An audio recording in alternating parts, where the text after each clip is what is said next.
Welcome to the project demonstration of Google Assistant Home Automation. So here we are going to control the four devices. So through the voice commands from the Android phone through the Google Assistant voice app. So here we interface the four devices like two DC fans and two AC bulbs, AC voltages, 230 volts operated to the four relay board.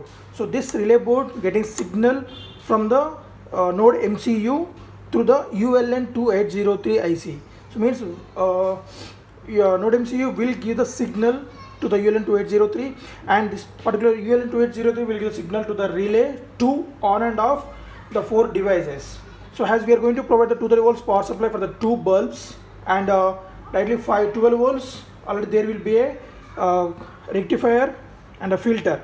So after this filter we will get the 12 volts. That particular 12 volts will be given to this two DC loads, and same 12 volts given to these four relays to on and off, because the relay need 12 volts to be getting switched on, and that particular 12 volts will be given to this particular relay with help of again ULN2803 IC. So before switching on this cage, we need to install one application and we need to enable the hotspot in your phone. So just go to the hotspot settings, and so these are the settings names. So that is a 4511 with the hotspot name. So just the hotspot name, go to the personal settings and hotspots and change the hotspot name to project 4511 and okay, and then the password should be 123456789, and after that enable the hotspots and load of data.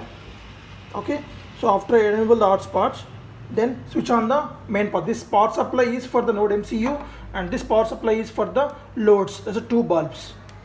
Just I'm giving the power supply to them, and once it getting switched on, so you can see in connected device manager, so we can see the device will be connected. So after some time, so it will be connected.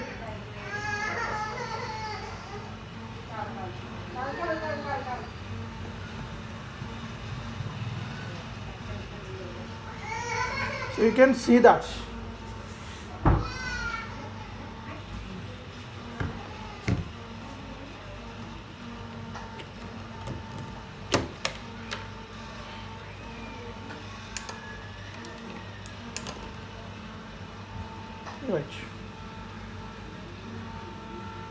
Right, so you can see that the device got connected, and now go to the one more app. So we need to install the network analyzer app also. This is the app.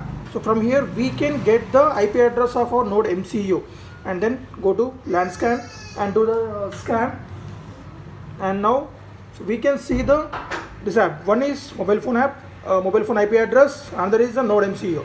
And note on this node MCU IP address 192.168.43.213, and go to the our VAS application, which is interacting between the mobile phone microphone as well as Google Assistants.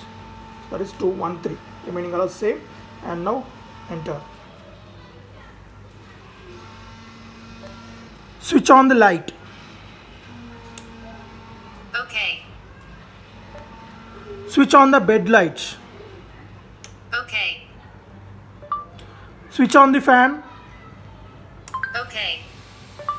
Switch on the table fan. Okay. Switch off the table lights. Sorry. Okay. Switch off the bed lights. Okay. Switch off the fan. Okay. Switch off the table fan. Okay. Switch off the lights. Okay. Also we can control all devices at a time. Switch on all devices. Okay. So all devices will be on at a time. Switch off all devices. Okay. So in this manner we can control. So coming to this, I forgot about the relay board. So in this relay board, as we mentioned, so from here we are going to step down the 230 volts AC to the 12 volts of AC signal, and the particular 12 volts of AC voltage given through this rectifier DB107, and after filter we will get the pure 12 volts of DC, and here we can see the four diodes which is followed by the this relays. So the diode's purpose is, as we know that relay is a made of inductors, a copper coil. So whenever it's getting switched off and on, it will release the back EMF. The particular back EMF will be neutralized by this diode.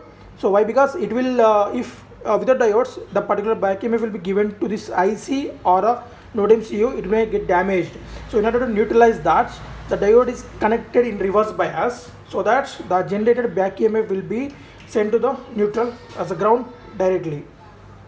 Okay, so thank you for watching demo.